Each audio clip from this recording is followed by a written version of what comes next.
السلام عليكم ورحمة الله وبركاته. بسم الله الرحمن الرحيم. الحمد لله وحده والصلاة والسلام على من لا نبي بعد أما بعد. Ndugu zangu katika iman, leo tuko katika harakati zetu za kijana badilika na Shaobo na tuko katika maeneo ya Kisauni. Leo tumefuata fursa walillahi alhamd kukutana na ndugu zetu vijana ili kuweza kuelekezana katika njia ya sawa. Tuko katika mwezi mtukufu wa Ramadhan. Ndugu zangu katika iman, ujana au kijana ni hali ya harakati muhimu sana. Mwenyezi Mungu Subhanahu wa Ta'ala ameusifu ujana, akasema innahum fityatun amanu bi rabbihim wazidnahum huda. Mwenyezi Mungu Subhanahu wa Ta'ala ameupatia nguvu ujana. Moja katika yale maswali manne mtu atakwenda kuulizwa na Mola wake kesho. Mtume sallallahu alayhi wasallam asema lan yazula abdan qadamayhi yawm alqiyama illa an yusalu an arba an umrihi. Jambo la pili atakwenda ulizwa an shababihi, ubarobaro wako, ujana wako uliutumia vipi. Kwa hiyo angalia, Mwenyezi Mungu Subhanahu wa Ta'ala ameuthamini ujana, na ujana ni khairi ndugu yangu Muislamu. Ukiutumia ujana wako vizuri, huenda ukasababisha ukapata kivuli siku ambayo kwamba hakutakuwa na kivuli isipokuwa cha Allah Subhanahu wa Ta'ala. Mwenyezi Mungu Subhanahu wa Ta'ala kupitia mtume amesema katika wale watu wa 7 atakwenda wapatia kivuli ni shabun nashaa fi ibadatillah, ni kijana ambaye kwamba ameinukia katika ibada. Ndugu zangu katika iman, Sheikh wetu Shaobo hapa ataendeleza mazungumzo, lakini tufanyeni bidii katika ujana wetu. Shukran sana Sheikh Faraji kwa mawaidha mazuri na nasaha njema zilizogonga nyoyo, na Mwenyezi Mungu akuwekee katika mizani hasanati yako. Kiuhakika kwanza naupongeza mabarobaro, manake kijana badilika na Shaobo kwa kipindi kama hichi. Naupongeza kwa sampuli mbili, kwa vijana ambao kwamba tumeafikiwa sisi kukutana na wao, na kwa vijana walioko kwenye mitandao. Kila nikipitia mitandao naona mwito umekuwa mwingi. Hata kwa siku ya leo hivi jioni naona kuna vijana wa upande wa Bondeni, Masjid Anisa wameweza kutuita. Nimeona vijana wa kutoka Likoni wameweza kutuita, bali vijana wa kutoka paka Malindi wameweza kutuita, bali nitawaambia la ajabu, mtashangaa, kuna vijana kutoka paka Zanzibar wametuita kwamba twende paka Zanzibar. Hii imenitia moyo sana kuonesha kwamba vijana wameamua kubadilika, na kama sisi ambao kwamba ndio sababu ya kuwabadilisha vijana, lazima tulitafakari hilo, kwa sababu kwingi katika mambo na mara nyingi sisi upenda sana kusema vijana vijana vijana vijana, lakini kwa kuwa kijana mwenyewe ashajitambua na kijana mwenyewe ashamua kubadilika, tumeona sisi katika ziara zetu za kuzuru hizi maskani kwamba vijana wameamua kubadilika. Swala kwenu vijana, ili mkiwanenea wengine na wengine pia wana huru na wao kunena kwa kupitia mitandao yetu. Je, mumeamua kubadilika ama bado? Naam, meamua kubadilika mashallah, kwa sauti nzito walizozitoa na hata sura zao. Kusema la uhakika vijana wamechoka wao wenyewe. Vijana wingi wamewahi kutukabili kutuambia, shekhe, sisi masala ya mihadarati, masala ya uhuni hatuna haja nao tena, lakini lenye kututoa sisi hapo ni kule kwetu kupata watu wa kutushika mkono, kutuelekeza kwa kutupa mambo yafaayo. Kwa sababu ni mtu ate kitu ashike kitu, lakini useme uate kitu pasina kuwa na kitu, utarudi kwa kile kitu na itakuwa bado mabadiliko hajapatikana. Mimi moja tu katika masala ambayo kwamba amezungumzwa na shekhe wetu, ya kwamba katika miongoni mwa vijana ama miongoni mwa watakaopata vivuli vya Allah tabarak wa taala au kivuli cha Allah tabarak wa taala ni ashabu nashaa fi ibadatillahi, ni barobaro waliokulia kwenye ibada ya kumtii Allah tabarak wa taala. Hii ina maana ya kwamba ubarobaro ni mahali very sensitive. Kwenye ubarobaro wako ndio waweza kutengeza maisha yako, na kwenye barabara ya ubarobaro wako ndio waweza kutengeza mkuiharibu maisha yako vile vile. Kwa ubarobaro wako uweza kuitengeza dunia yako, na kwa ubarobaro wako uweza kuiharibu dunia yako. Kwa ubarobaro wako huweza kutengeza akhera yako, na kwa ubarobaro wako huweza kuiharibu akhera yako. Namaliza mimi kwa suala kuwauliza vijana mlioko hapa, na sana katika kila kuzunguka napenda kuchukua maoni ya vijana, na haya maoni si kwamba yanaenda bure. Haya maoni tunayafuatilia na tunayapangilia, kwa sababu hata leo nilikuwa na kikao na kikao chenyewe ilikuwa tutazungumza kuhusu mabarobaro.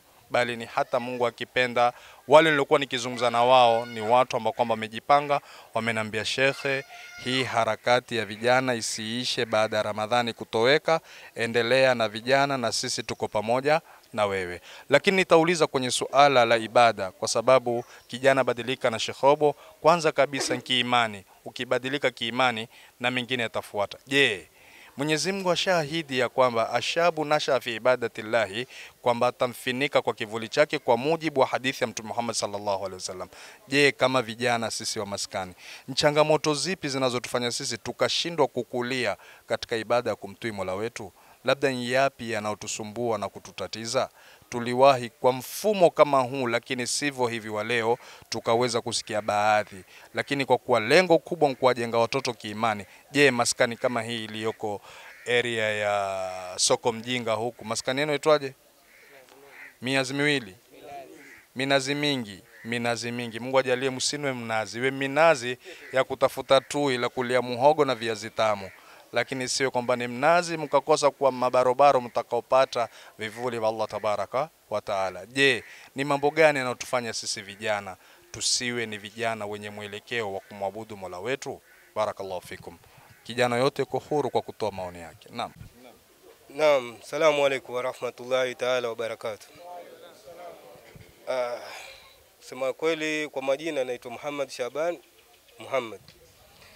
Ustadhi ameuliza, ama shekhe wetu ameuliza, je, ni mambo gani yanatuhusu sisi vijana kama vijana ama mabarobaro katika hizi hali zetu ambazo tuko nazo za maisha haya sasa.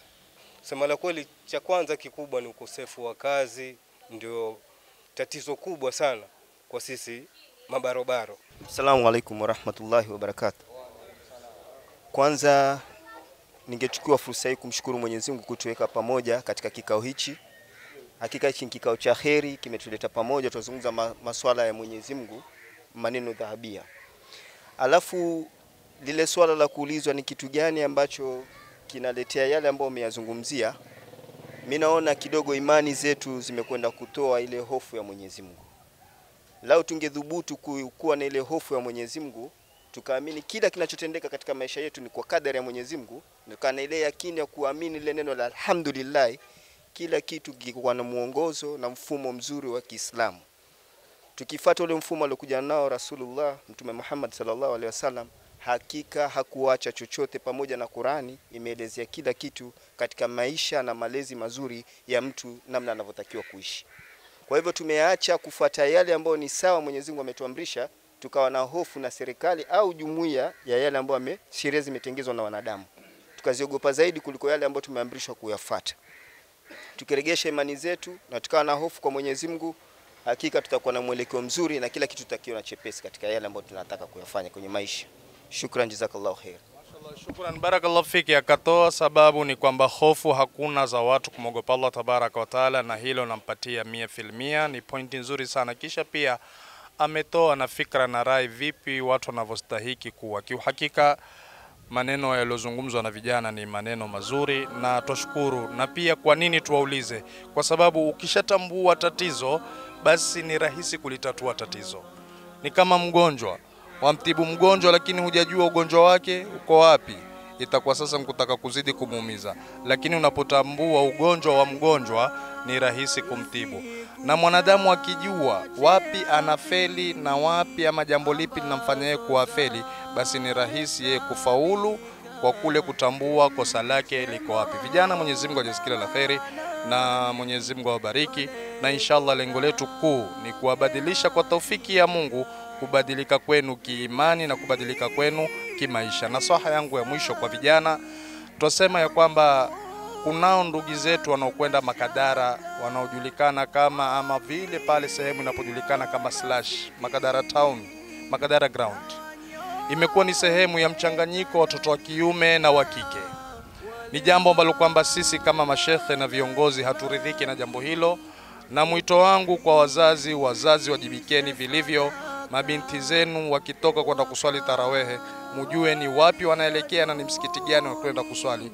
Lakini kusema lo hakika, Uislamu unautia aibu na fedheha kwa kule Waislamu kusimama kufanya machafu kwenye mwezi mtukufu wa Ramadhani kwa yale yanayopatikana makadara. Kwa hivyo tusema ya kwamba hatusapoti sisi kama viongozi mambo yale, bali tunakemea vilivyo. Lakini nataka kusema jambo moja tu hapa. Jana kulingia mchafuko wa baadhi ya vijana kuharibia watu biashara zao. Kimimi kwa mambo yanayofanyika pale, ni heri zifungwe zile biashara, ipatikane sharafu ya Uislamu na ipatikane adabu ya mwezi mtukufu wa Ramadhani. Lakini pia kama vijana na wanaswihi nyote, yale mlioyafanya jana, wala sisemi ni vijana wote, kwa kuharibu biashara za watu, kwa kupiga watu, kwa kuwadhulumu watu, kwa kuwadhamia watu, ni mambo pia hatuyasapoti. Kama kijana, changia katika jamii yako kwa kuleta yale mazuri, na changia katika dini yako kwa kuleta yale ambayo kwamba ni mazuri.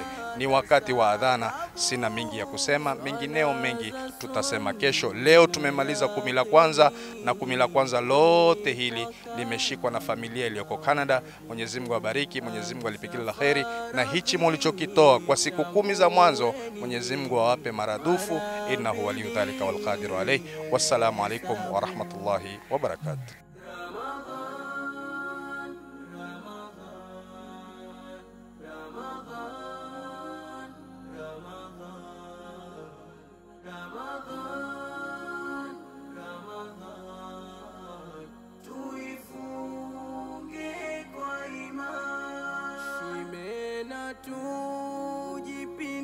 Tujipindeni kwenye Ramadhani kwa matini Qur'ani, tafsiri tusomeni, tusikilize mashehe watuambia ya dini, tahajudi tarawehe, usiku tusimameni, Mola tatusamehe, atuingize peponi, kesho tukasita